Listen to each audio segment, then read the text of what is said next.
Hi, everyone. I'm Gold Derby News and Features Editor Ray Richmond, and I'm here today with Kara Talve. Excuse me. Let me start that over. I screwed up your last name already. Um, Hi, everyone. I'm Gold Derby News and Features Editor Ray Richmond, and I'm here today with Kara Talve and Charlie Midnight, the Emmy-nominated composer and lyricist, respectively, of the six-part Peacock limited series, The Tattooist of Auschwitz. Kara, let's start with you. I know you scored the series alongside the legendary composer and Oscar winner Hans Zimmer. Mhm. What was that collaboration like, and what kind of instructions did he share with you on kind of sonic palette of the score and how that should all go? Yeah. Well, Hans Russell and we all have a really strong connection to this subject matter, and we knew that this was a really important series, time relevant series, and it meant a lot to us and the whole production team. So in our initial meetings, something really important that Hans said was, if we're sentimental, we will fail. And that stuck with me through the whole series. And I think I didn't quite know what he meant at first, but as we started scoring, it was very clear to me what is appropriate for this show.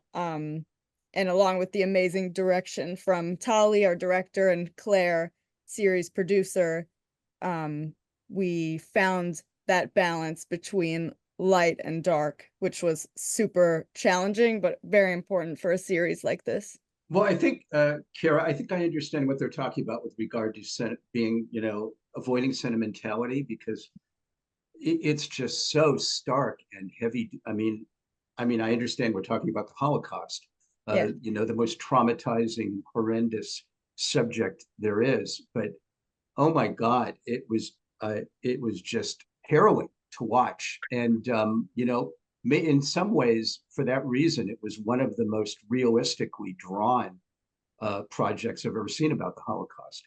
But yes, in terms of musical territory, I mean, my gosh, you have to avoid the sentiment, or it just trivializes what happened. absolutely. And the minute you're epic in a series like this, you're right, it trivializes everybody's experience and it becomes really distracting and disrespectful. And that's the last thing we wanted to do. So it was really important for us to be abstract and never illustrative in the score. So hopefully we achieved that. I think your Emmy nomination underscores that you succeeded. I'm just going to describe really quickly that the series tells the true story of Lale Sokolov, a Mhm. prisoner at the Auschwitz-Birkenau death camp who's given the job of tattooing ID numbers on the arms of his fellow prisoners, and he's portrayed by Harvey Keitel in the show. Um, what was your process, Kara, in finding the initial tone for the score? Well, we wanted to find instrumentation that could be emotional, but also quickly be dark and bleak and cold.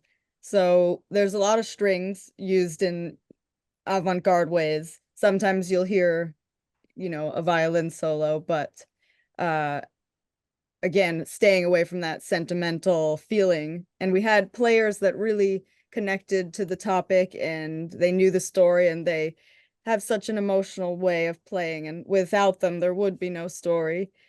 Um, and also my grandmother's piano that's behind me was a big part of that score. Yeah, we need to get into that story. Oh my! So I first off, I understand that you and Hans bonded over your shared Yeah. personal connection to the Holocaust, and obviously that piano is part of that story. Can you talk about that for a moment about your grandmother?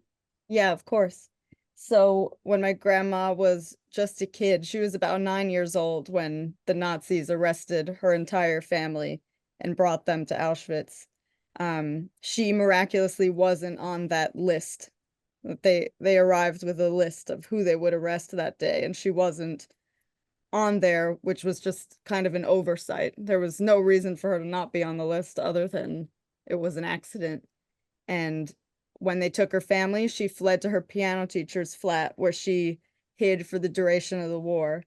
Her piano teacher was working with the French resistance, so she was passing my grandma and several other Jews as her own children, enrolled them in school under different names, and her piano teacher saved her life. So when she came overseas with her piano, it was in Brooklyn for the longest time, and when she passed away, I inherited it. So now it's in my studio, and it's never been tuned, which is an important part that I always forget to say. The original DNA of the piano is still that of the 1940s, and it's that sonic connection to the past.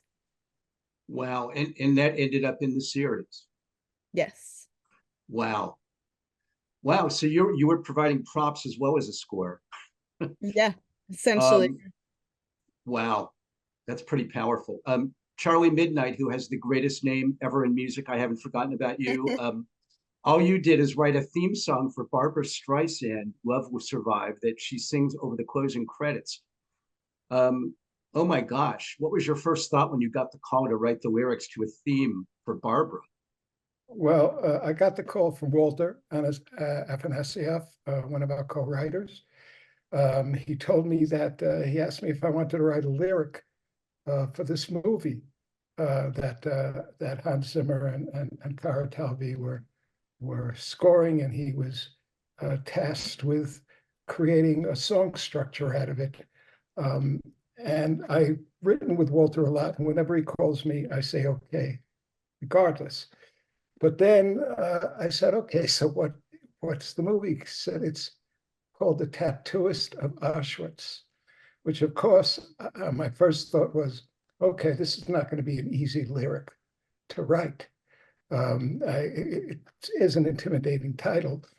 And I asked for a clip, but they couldn't get it to me fast enough because Walter said that there was a timeline here. I mean, there was a release date and a timeline, and the thought of having a song out of this was relatively recent. So I said, okay. And I went out and bought the book. He told me there was a book by Heather Morris, which I had read in the Times book review years ago, but it wasn't a title that, called to me. So because of how heavy it seems at the time, at least. So I went out and bought the book before I ever saw the film or anything. I read the book that night, and it crushed me. The story was almost like a fable.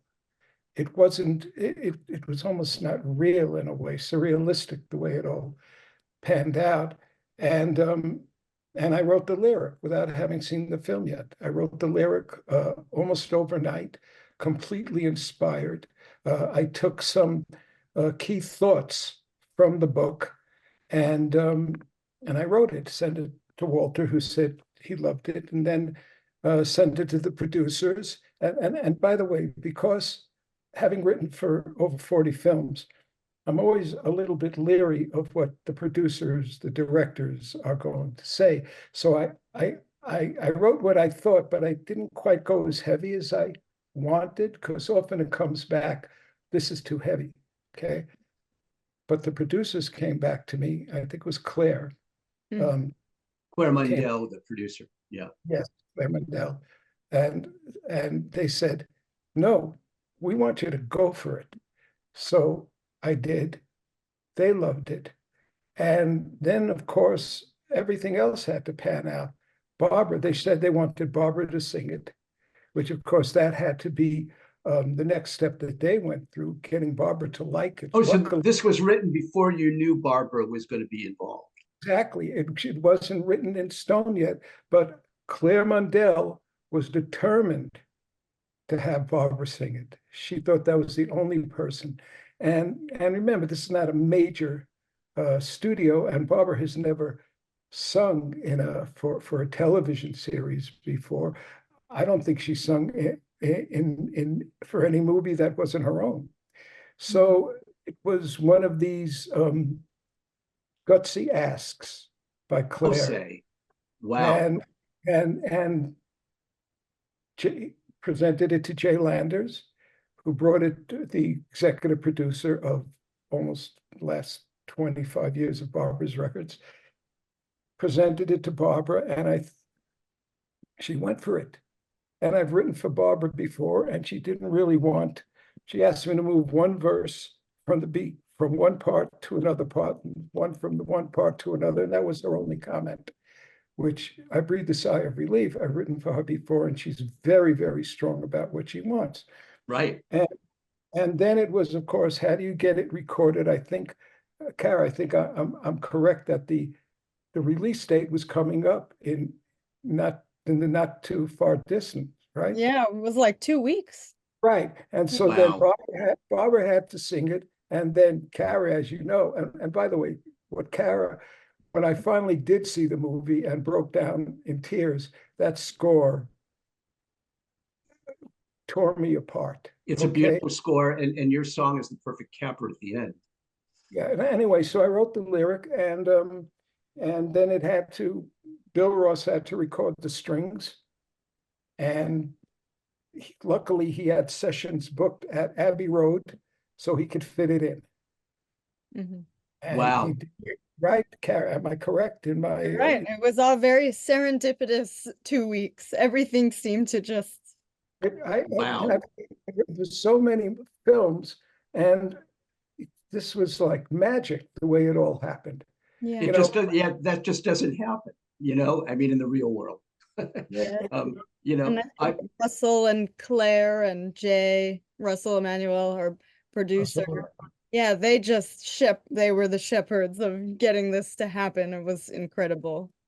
and obviously the love that Lali, the main protagonist, shares with the fellow prisoner Gita was the obvious inspiration for the song. And it's unbelievable that love, boy, when love needs to flower, it nothing can stop it. If it can happen at a death camp in the middle of a Holocaust, love can survive anywhere. Well, that's the first thing I thought was the title, "Love Will Survive." I thought that was. Yeah. Just reading the title made me cry, Charlie, and then forget about it when I read the lyrics. and like Kara and Hans, my connection to the Holocaust is my father was in the Second World War in Europe, and at the end of the war, he was one of those soldiers. Oh, that liberated the camp? Yes. That in, and the doors were open, and he never wanted to speak about it, except to say it was too horrific to think about. So, like Kara and most of the people involved with this was much more than just doing a job. This was incredibly meaningful and profound, a profound endeavor to all of us. Understandably. Wow. Kara, back to you for a second on this. I know it was important to you that the music for the series be a kind of abstract and emotional, but that the actors, rather than the music, needed to kind of lead the scene. At the same time, though, you're a storyteller as much as the writer and director are. So that had to be in your head as well. Yes, of course, that's always in the back of our heads. However, this score was a little different, where instead of, because you never want to tell somebody how they should feel when they're watching something, and that's a rule, the unspoken rule in writing music for TV and film, but especially in a series like this, you have to be really, really careful that you're not being manipulative, and you give the audience the autonomy. They decide how they feel about this.